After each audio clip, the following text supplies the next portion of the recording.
तुम्ही कधी घाईघाईत प्रवासाचा प्लॅन केला आहे आणि डब्यात काय न्यायचा असा प्रश्न पडला आहे का? किंवा घरात कोणतीही भाजी शिल्लक नाही म्हणून टेन्शन आलं आहे का? नेहमीचा झुणका खाताना घशात चुका लागतो का? तर या सर्वांसाठी पर्याय म्हणून आज आपण पारंपरिक पद्धतीचा मऊ लुसलुशीत दुधातील अगदी मोकळा झुणका पाहणार आहोत. या पदार्थासाठी आपल्याला अगदी मोजकंच साहित्य लागेल. 1 वाटी सरसरीत दळलेलं बेसन पीठ, 1 वाटी कच्चं न तापवलेलं दूध, 2 चमचे तिखट, अर्धा चमचा बारीक मीठ, 1 छोटा चमचा हिंग पावडर, अर्धा छोटा चमचा हळद, 10 ते 12 ठेचलेल्या लसणाच्या पाकळ्या आणि फोडणीसाठी थोडंसं तेल, 4 ते 5 कढीपत्त्याची पानं आणि वरून घालायला भरपूर कोथिंबीर आणि सुकं खोबरं. सर्वात आधी एका छोट्या भांड्यामध्ये किंवा बाउलमध्ये 1 वाटी सरसरीत बेसन पीठ घेतलं. त्यामध्ये आधी सांगितलेल्या प्रमाणानुसार लाल तिखट, मीठ आणि हळद घालून छान मिक्स करून घ्यायचं. बरं, हे बेसन पीठ सरसरीतच पाहिजे असं का बरं म्हटलं? जर हे पीठ अगदी बारीक दळलेलं असेल तर आपला झुणका मोकळा आणि सुटसुटीत होण्याऐवजी तो चिकट होईल आणि कढईला चिकटून बसेल.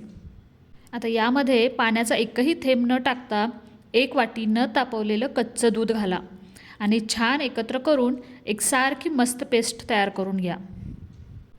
दुधातील क्रीममुळे या झुणक्याला अप्रतिम असं क्रीमी टेक्स्चर येतं आणि झुणका अजिबात कोरडा किंवा सुका होत नाही. बरं का, अशा छान छान रेसिपीसाठी आपल्या चॅनलला सबस्क्राईब करायला विसरू नका. आता एका कढईमध्ये 4 ते 5 चमचे तेल गरम करायला ठेवा.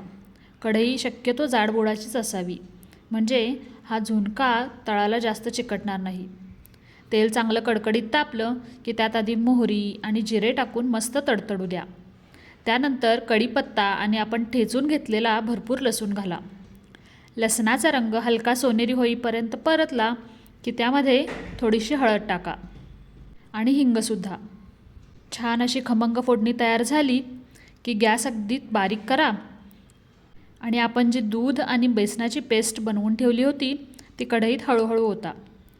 पेस्ट टाकल्या टाकल्या चमचा अजिबात न थांबवता हे मिश्रण कढईच्या तळापासून अगदी एकसारखं हलवत राहा. यामुळे होईल काय तर पिठाच्या गाठी किंवा गुठळ्या तयार होणार नाहीत. मंद गॅसवरच हे मिश्रण सतत परतत राहायचं. साधारण 5 ते 10 मिनिटात पिठाचा कच्चेपणा दूर होईल आणि हे मिश्रण हळूहळू कढई सोडू लागेल.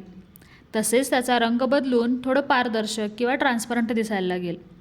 बस, मिश्रण थोडं पारदर्शक दिसू लागलं की समजायचं पीठ आपलं व्यवस्थित शिजले. आता लगेचच गॅस बंद करून द्यायचा. गॅस बंद केला तरी आपली रेसिपी संपली नाही बरं का. गॅस बंद केल्यानंतरही कढई खूप वेळ गरम असते, त्यामुळे कढई खाली न उतरवता गॅसवरच राहू द्या आणि गरम कढईत हे मिश्रण 1-2 मिनिटे चमच्याने थोडंसं हलवत राहा. कढई जसजशी थंड होईल तसतसं हे मिश्रण सुटवायला सुरुवात होईल. कढई पूर्णपणे गार झाल्यानंतर ते मिश्रण छान चमच्याने किंवा हाताच्या साह्याने मोकळं करून घ्या आणि पाहताय ना, असा हा सुटसुटीत मऊ लुसलुशीत आणि दाणेदार मोकळा झुणका अगदी तयार होईल. आता यावर आवडीनुसार किसलेलं सुकं खोबरं आणि भरपूर बारीक चिरलेली ताजी कोथिंबीर टाकून द्या. खोबऱ्यामुळे झुणक्याला एक पारंपरिक चव येते आणि दिसायलाही तो सुरेख दिसतो. आता सर्वात फायद्याची गोष्ट म्हणजे हा झुणका बनवताना आपण पाण्याचा एकही थेंब वापरलेला नाही.